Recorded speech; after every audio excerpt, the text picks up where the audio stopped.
Hello. క్యాన్సర్కి ప్రధానంగా వచ్చే చికిత్సలో సర్జరీ, రేడియేషన్, కీమోథెరపీ ఈ మూడు చాలా ఇంపార్టెంట్.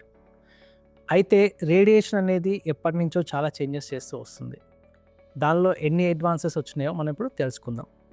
నేను doctor Pradeep Karumanchi, consultant radiation oncologist, Yashoda hospitals, Somajiguda, Hyderabad. Radiation ఒకప్పుడు కోబాల్ట్ మషిన్స్ తోటి చాలా బేసిక్ పద్ధతిలో ఇచ్చేవాళ్ళు. దానివల్ల చాలా రకాల స్కిన్ రియాక్షన్స్ కానీ సైడ్ ఎఫెక్ట్స్ కానీ వచ్చేవి. దాంతోపాటుగా ఇంత హై రేడియేషన్ని క్రిటికల్ ఏరియాస్లో ఇవ్వలేకపోయేవాళ్ళు. ఇవన్నీ మనకి ట్రీట్మెంట్ క్యాన్సర్ క్యూర్ అవ్వటంలో మనకి చాలా వరకు అవరోధాల్లాగా ఉండేవన్నమాట.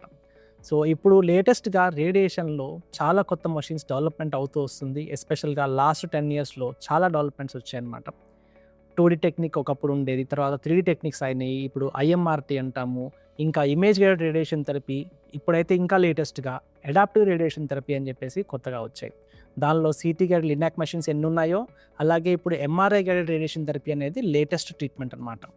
MRI గైడెడ్ రేడియేషన్ థెరపీలో మనకి ఏ రోజుకి ఆ రోజు క్యాన్సర్ ఉన్న ఏరియా, ఆ ట్యూమర్ ఎలాంటి చేంజెస్ అవుతున్నాయి, ఆ ట్యూమర్లో సైజ్ ఏమన్నా మారుతుందా, ఉన్న పొజిషన్లో ఏమైనా మూమెంట్స్ ఉన్నాయా, ఇవన్నీ ఏ రోజుకి ఆ రోజు రేడియేషన్ ఇచ్చే ముందర అప్పటికప్పుడుగా దాన్ని స్కాన్ చేసి MRI ద్వారా అప్పటికప్పుడు దాన్ని ట్రీట్మెంట్ ప్లాన్ చేసి రియల్ టైంలో ట్రీట్మెంట్ ఇవ్వటం జరుగుతుంది.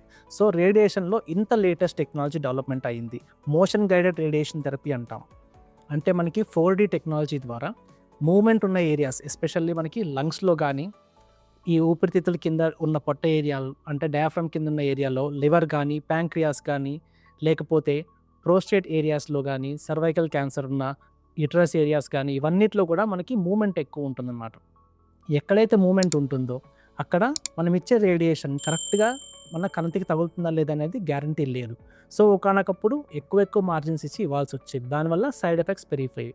కానీ ఇప్పుడు మనం ఈ 4D గేటింగ్ టెక్నాలజీ ద్వారా, మోషన్ గైడెన్స్ ద్వారా, రెస్పిరేటరీ సింక్రనైజేషన్ ద్వారా ఎగ్జాక్ట్గా కదులుతున్న క్యాన్సర్ని మనం ఎగ్జాక్ట్గా మ్యాచ్ చేసుకొని రేడియేషన్ బీమ్ని అంతవరకు ఇవ్వటం జరుగుతుంది.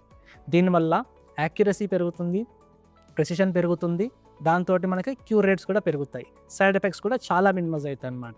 సో ఇన్ని రకాలుగా రేడియేషన్ థెరపీ టెక్నాలజీ పెరుగుతూ వస్తున్నది. Thank you.